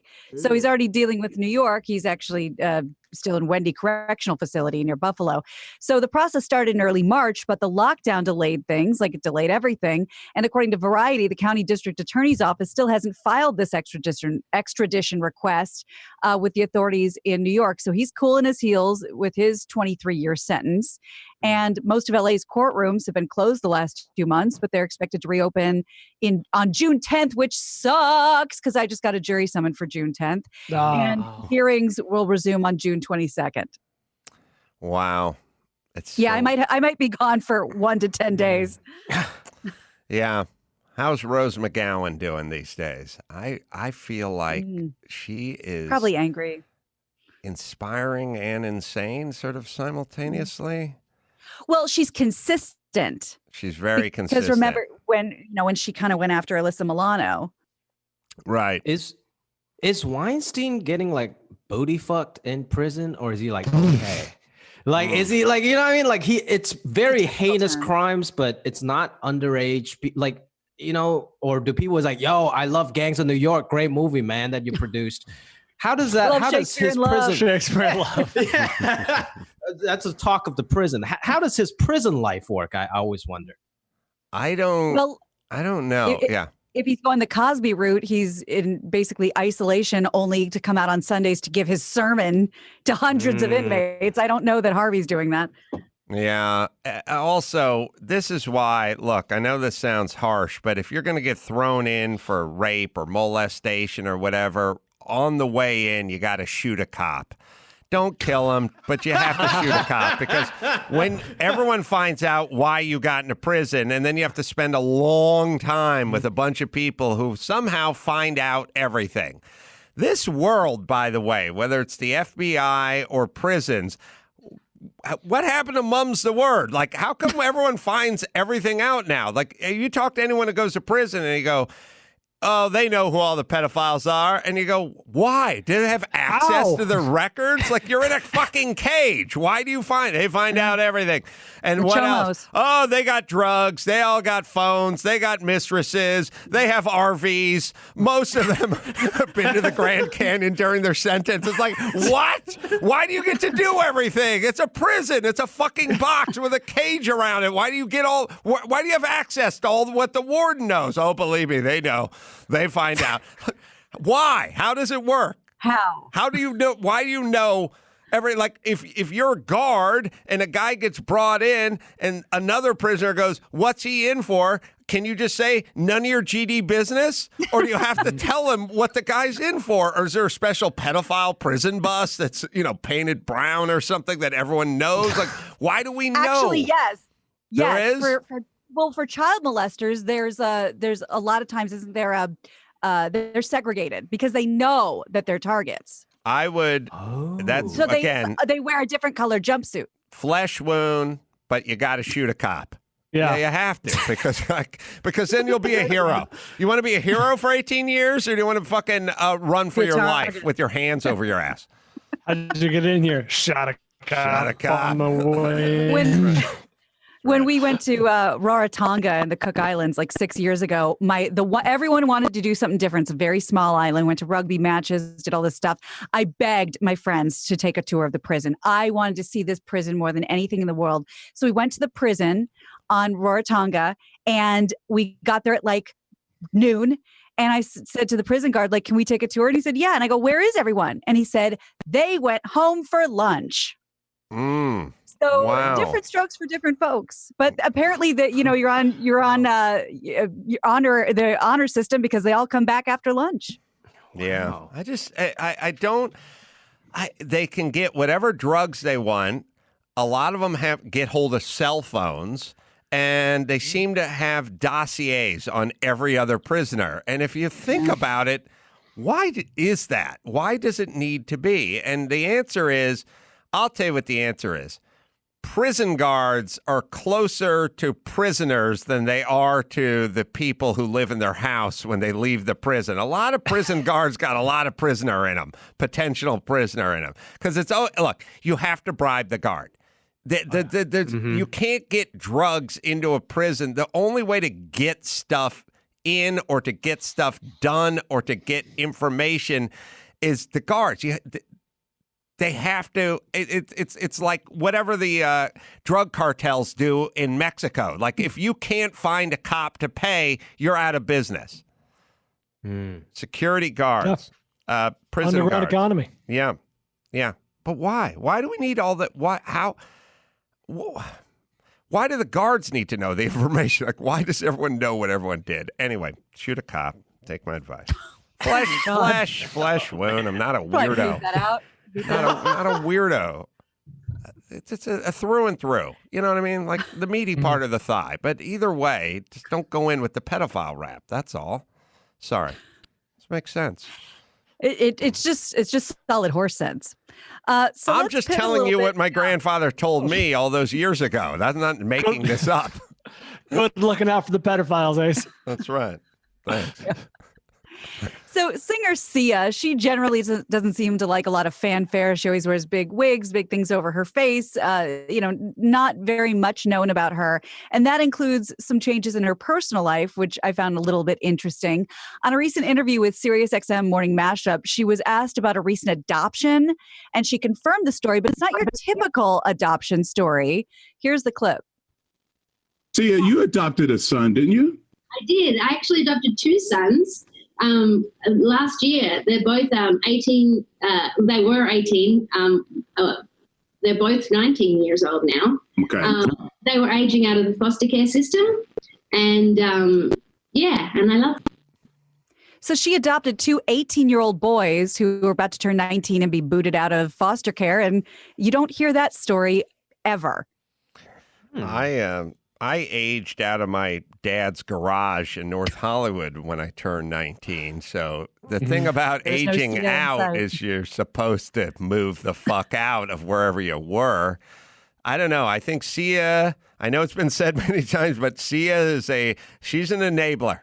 She is. I know. We've all seen the bumper stickers. That old chestnut. Yeah, but Sia's being an enabler. She is. She's taking people who need to go out, get a job, and fight to keep it, and bringing them into her palatial estate with her giant wigs and bows. She's Mr. Drummond of our new era. Yeah, with Willis and Arnold. I do like that notion of, I feel bad for the 15 or the 16-year-old who's like in the system who nobody is going to adopt because they'll. It's like the seeing your dog at the pound. You know what I mean? Right. You got to adopt the seniors. Yep. But it's the middle-aged ones that don't get any attention. The 5 or 6-year-old dogs, because you either want a puppy or you feel bad for the old dogs. And right. In betweeners gets no love. But hi, I'm Jimmy Yo Yang for middle-aged dogs. In the arms. You guys, Jimmy, think about a PSA for middle-aged dogs. Like I feel like you've got some juice in this town. So here's the thing. The reason they age out of the system is because the state deemed it appropriate that when you turn 18, you must then go leave the nest and get a job or leave the facility and be on your own. So they're not really kicking them out prematurely. They've figured out that it's safe. I still like her, and I like where her head's at. I can't say, but think of your situation, because frankly, your situation was fairly comparable to this. But these kids, presumably don't have any family of any kind, and, nobody looking out for them. And, they're 18, but in I don't know anything about them, but they might still be kind of kids. And to have someone be like, come on, I will be, I will look after you. I will make sure you get on your feet. Then, there's something sort of commendable about that. But Gina, doesn't it also send a dangerous message? So let's say I'm the instructor, I'm the counselor, I'm the teacher, and I got some 17-and-a-half-year-old kids in the system. And I'm saying to them, hey, you need to focus, you need to study, you need to work on some life skills. And they go, why should I, Pops? Trisha Yearwood is going to adopt me in a couple of months, or whomever. Bette Midler. Faith Hill. Faith Hill. Yeah, what do I, what I mean? It gives them a false sense of security. I mean, it's a dangerous message. It's a dangerous message. Slope. Yeah, you're absolutely right. Right. It could be Faith Hill. Could be Patty Loveless. That's right. That's what I'm saying. Boy. So. Any female country star of the mid-'90s. That's right. Jodie Messina. That's right. Bonnie Raitt. Crystal Gale. Who knows? The point is I don't have to study because of this. You're right. And many of them, maybe the lion's share of them won't be adopted by country stars. Maybe. Many. Most. I don't know. I don't have the numbers in front of me. But then what? Okay. That's what I'm saying. You're right. All right. Yeah. No, thank you for making that point clear. I appreciate it. Someone had to say. You're absolutely right. So we talked a little bit earlier about Mike Tyson and what's going on with him and the cross between celebrity and fighting and branding. And I have an example of that. And I've never seen the show. And so Brian, you might have to help me pronounce this name. Joe Guidice? Oh, I have no idea, but I think it's pronounced Giudice or Giudice. Is it? Thank you. I knew you know. Giudice. Is that it? It is. Oh, yeah. That's tough. They do they do the Italian Giudice. Yeah, he's in Italy. He has. This is the. All right, so the Teresa. Right, the desperate housewife of Long Island or whatever. This is the husband who went to jail, I think, for tax fraud or something. Yeah, and then got deported. Oh, he looks like Mike the Situation. No, that is Mike the Situation. Oh, it is. It's the same guy? No. That was just that random picture. They both kind of do look situational. Yeah, he got that sort of. Adam, you described it. Top right corner. It looks like a kid from the 30s. He got the same hairline though, like really hang on to that slick back hairline. Yeah, he's the whole thing about that sort of Italian, the Goomba from Italia kind of thing, it doesn't really last in California. It kind of washes off you pretty quick. I'm Italian. I come from an Italian family. Nobody cares. My wife's Italian. Nobody cares. There's no little Italy. That's how little we care about Italians in Los Angeles. But if you're back east or Long Island or these guys are, it stays with you for a long time. It's funny here. You just kind of you molt, you shed your Italian skin, and it's a lifestyle. Yeah. Mm-hmm. Everyone thought you were Jewish, and you didn't correct them. Yeah. Right. Jimmy O Yang with your Chinatown here. You got it all. You guys move in. 10 minutes later, got your own goddamn town. I'm asking for a little slice of a street that has the word little in front of it. You guys go town. I just went little Italy. No, too much. But Chinatown's always in a neighborhood or next to something super hood. Like it's always next to the Martin Luther King Boulevard. And it's not great. Like LA has a Chinatown, but it's really shitty and like smells like dead chicken. Well, that's your guys' fault. We would keep Who's little Chinatown? We would keep who's running it? The Greeks? Yeah, who set this up? Did somebody give us this land and be like, hey, this is Chinatown? Did we decide to set up this Chinatown, this shitty neighborhood? That's just poor planning. I'm telling you, if we could carve out a little Italy, we would do a fantastic job of running that place. You could eat off the streets. That much I know.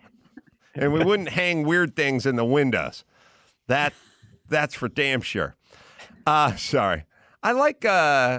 It is insane that Los Angeles has we have a Filipino burg.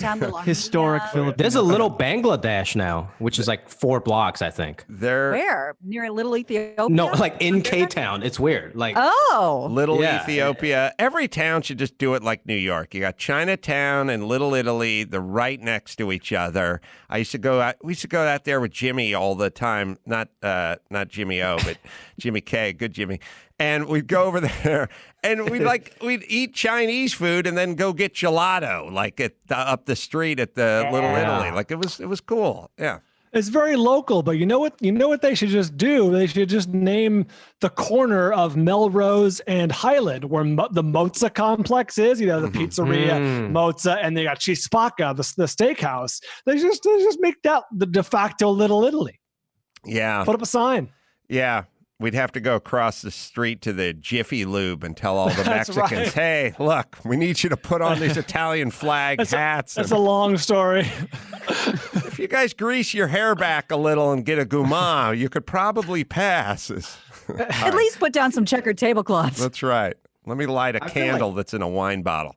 Yes. Certain towns are proudly proclaimed, like, okay, we're claiming this as Chinatown, or like, finally we got a little Bangladesh. But some of it feels derogatory. Like some people call Glendale like Little Armenia, and it's like, oh, am I supposed to say that in front of an Armenian person, or is that like insulting? So there's a weird balance between the two. Yeah, Glendale used to be all Irish. Glendale is like, Little Armenia, and then also. The Hebrew Heights, I always say Studio City Hills was called Hebrew Heights when I was in high school. But that's awesome. It's all the Jews lived up in the hills, and that's why it's called Hebrew Heights. There is a Little Armenia, and that is Little Armenia, Jimmy. I'm looking. It is officially Little Armenia. I googled it. Yeah, it's on the Google map. It's Little Armenia. Oh, okay. So there's you 2 Little racist Armenia? piece of shit. I didn't want to be racist, and now I'm a racist. Little Armenia is like Sunset in Normandy. Literally, there's a sign. You know, I got to tell you, from what I've gathered from Armenian guys, Sean, who works in my back of my shop's Armenian, Gergos, who I talk to all the time, those guys work together. Like they're a tight-knit group. They find they all know some Armenian guy who can take care of whatever it is. I mean, those guys are like, we don't give them their due or their credit for I know a guy. Like if you go, my car's got no catalytic converter, I can't get a smog certificate. Talk to Armenia. I know a guy. I know a guy. He'll take care of you. He'll take care of you. It's funny because there's a blue collar version of I know a guy, and there's the Mark Garagos kind of white collar version of I know a guy, but they're both guys who Armenians know. And I never really thought about it, but you got to suck up to the Armenians, man, because they get it done. So that's Little Armenia. Yeah. So that's Glendale like would be Big Armenia. Yeah, that's right. Big Armenia. That's right. Sorry. What else we got, Gina Gray? Well, I think we brought this up, maybe last month, but there's been a new development. The pair of autographed game-worn Nike Air Jordan 1 sneakers from 1985 did sell at auction, making them the most expensive sneakers ever sold. I don't know if you saw the story, but if you'd like to take a guess on what they ended up selling for, they eclipsed the last record, which was the Nike Moon shoe. And I'm not going to tell you that price either. Well, all right. I'll play the role of my mom. First off, how many shoes can you wear at once? Can you Just wear the 2? Can you wear 3 pair of shoes? Who needs What were they? $100,000, $200,000? Do you know how many special needs school teachers you could hire for the amount of money that you spent for these shoes? And by the way, to play what? Basketball, where they just take the big tall guys and they just stand there and they hand them the ball and they just drop it into the hoop because they're so tall. The average teacher of a school, LA Unified School, she makes $1,800 every 2 years. That's the average. And they have to buy all the supplies. They have to do repairs. They have to repair the roofs. When the air conditioning goes down, the teachers must be HVAC technicians. They have to fight. They're physically. I heard my friend Ruth was stabbed by a student, and they said she had to finish out the day, literally bleeding. $10 a year they pay these people. And does Michael Jordan have enough money? How much money does one person need? You can't spend all that money. Who needs more than one? Sorry, go ahead. I think I hear my scones burning. Yes. I got to get out. Yes. Okay. Yes. Go ahead. So I'm going to go anyone with, care to take a guess? Well, it sold recently with the Last Dance movie because that had to tack on a few ducats, right? That was a great By the way, detail. I believe that is the most viewed thing on ESPN, or like 5.5 million views. Yeah. Game worn original. These are original. All right, I'm gonna say $410,000. Okay. Ooh. I'll go just a little lower at $350K. Okay. I was gonna go with $250, so I'm gonna say $1. Adam is the closest without going over $560,000. Wow. So they are now the most expensive sneakers ever sold. The second most expensive sneakers now are the Moon shoe, Nike Moon shoe, $437,500. That was a great detail in that and then in The Last Dance when Jordan wore the original shoes in his last game at MSG, and they were so uncomfortable because shoe technology had gotten so much better in 10 years or whatever, or 13 years, that his feet were all bloody and all chafed. Yeah, and he still scored like 50. It just shows you shoes do not matter whatsoever. I loved it, and I always love the theme. And the one thing you never saw, because it's probably never happened, like you watch, it was a great series, it was fun to watch, but they'd go, well, he had this young rookie was guarding him in the first half and held him to 7 points. And when they were walking to the locker room, he said to Jordan, nice try, but no cigar. And then the second half started, and Jordan was scoreless. It's like that's never happened. It's like the worst game of his career. Every story was they poked that bear, and he always came back and made everyone pay for it. And that's all he needed. Incredible. You want to bring it home, Gina Grad? I sure will. I'm Gina Grad, and that's the news. Gina Grad. That was the news with Gina Grad. Scott's Turf Builder, last but not least. You want to thicken your lawn a little bit, thicken it, and get it a little greener, a little better looking. I got the answer for that embarrassing, thin, sparse lawn. You're the laughing stock in the neighborhood. Well, no more. You got Scott's Turf Builder. It's a thicker lawn. You turn your lawn into a thick green paradise. It's a 3-in-1 solution. Seeds and fills in the gaps, and it's a soil improver as well. And it's good for root development. And fertilizer to feed the new grass. Thickens the existing as well. You want that beautiful green lawn. You guys are home. People are supposed to get a little sunshine, but you're not supposed to stray too far. How about you take care of your lawn? Get it up and running, man. Something good from the pandemic. Up to 50% thicker in just one application. And finally, thick green lawn you've always dreamt of. No quibble money-back guarantee. So if you're not satisfied, get your money back. Get a thicker, quicker at Scott's. This is Scott's Yard. Hey, I want to thank Gene Bean Baxter for coming on from KROQ. Jimmy O Yang, Good Deal is a very funny stand-up special, and like I said, don't believe me? Find some of the comedians you've liked. Go check the IMDb score and just see how well Jimmy's rates against theirs. Thank you. And you'll understand how good it is. And it's available now on Prime Video on Amazon.